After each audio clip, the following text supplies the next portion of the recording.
Hi children, welcome to the 11th episode. Today's story is called Union is Strength. Do you know what union means? It is the action of joining together. Before I begin the story, do you want to try something out with me? All you have to do is follow the movements of my fingers and do as I do.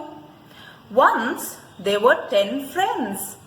Of these 10 friends, the ring finger friends often fought.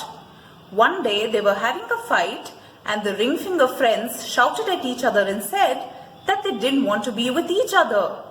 So the remaining friends decided to teach them the importance of being united. So they all came together and then the thumb friends said, "We will never fight or remain away from each other." And they hugged. Then the index finger friends said, "We don't want to fight either and we will always be together." And they hugged. The middle finger friends said the same thing and hugged. And the little finger friends too said that they would never stay apart from each other and hugged. The ring finger friends were still fighting and they tried to move away from each other. Children, can you move your ring fingers apart? And then the ring finger friends realized the importance of being united and learned that united we stand and divided we fall. Now let's find out in this story how the birds found their strength in unity. The bird that is a symbol of good luck and peace, whose young one is called a squab or a chick, and which is similar to a pigeon but smaller in size and having a longer tail, is a dove. Once a flock of doves, flock, children, is a group. Once a flock of doves flew far away from home in search of food. They flew for miles and miles and yet they did not get anything to eat. Tired and hungry, they were flying over a forest.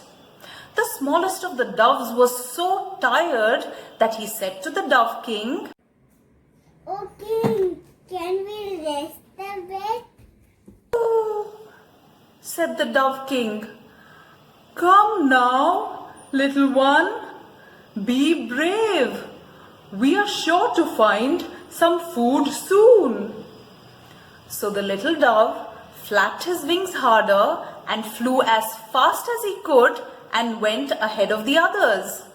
Soon he turned around and he said, "Hurry up, I can see food down there." The doves looked down and there they saw beneath a huge banyan tree some rice grains scattered on the ground. "Come, my friends," said the dove king, "let us eat." So all the doves together landed under the banyan tree and began to eat the rice. Suddenly, a vast net fell on them. Vast is big. A big net fell on the doves and trapped them all. "Oh, we are all caught in the trap," cried the dove king. "What shall we do?" And just at that moment, they saw a big fat hunter walking towards them. He was carrying a huge club. Club is a heavy stick.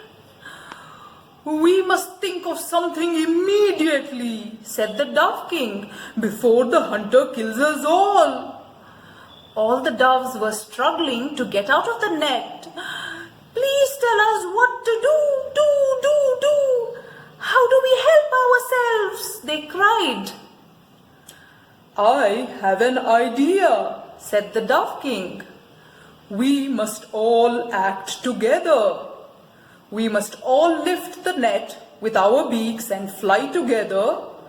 Remember now that unity is our only hope." So all the doves picked the net with their beak and they all flew up together with the net. The hunter was almost upon them when he saw his net go up in the air. The hunter was amazed, that is surprised, at the unity shown by the doves in their effort to get away.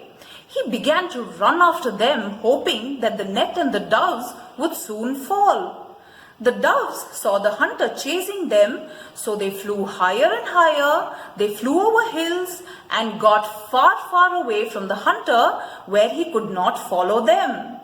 The hunter soon grew tired and gave up the chase. When the Dove King saw that the hunter no longer followed them, he said, "Half our troubles are over. Now we must fly to the hills near the city of the temples. There lives my dear friend, a little mouse. He will surely help us, and he will cut the net with his little teeth and set us free." Yes, yes, let us all go there, said the doves. And they all flew and went to the place where the little mouse lived. When the little mouse heard the sound of the loud flapping of wings, he got frightened and hid in the farthest corner of his house. The little mouse did not come out until he heard the soft voice of the Dove King asking for help. When the mouse looked out, he was happy to see that it was his friend, the Dove King, who was talking to him. "Help us, dear little mouse," said the Dove King. "We have been caught in a trap. We are not able to get out of the net. When the hunter came, we all flew away with the net. You have to help us now by cutting the net with your teeth." Very well, said the mouse and began to cut the net. I will free you first, King. "No, no, you must first free my followers." The little mouse was wise. He understood the feelings of a king towards his subjects. Subjects, children, is another word for followers.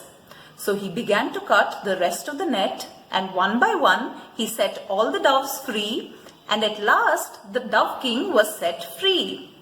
All the doves were grateful to the little mouse for having saved their lives, and with a loud flapping of wings they rose to the air and flew away. Children, don't you think the doves were lucky to have a leader such as the Dove King who put the needs of others before his? What do you think is the moral of the story? Please don't forget to mention it in the comment section below. Bye. Do follow us on Instagram, Facebook, and subscribe our YouTube channel, and do not forget to hit the bell button to get updates on our future videos. Please do share it with your friends and family. Thank you.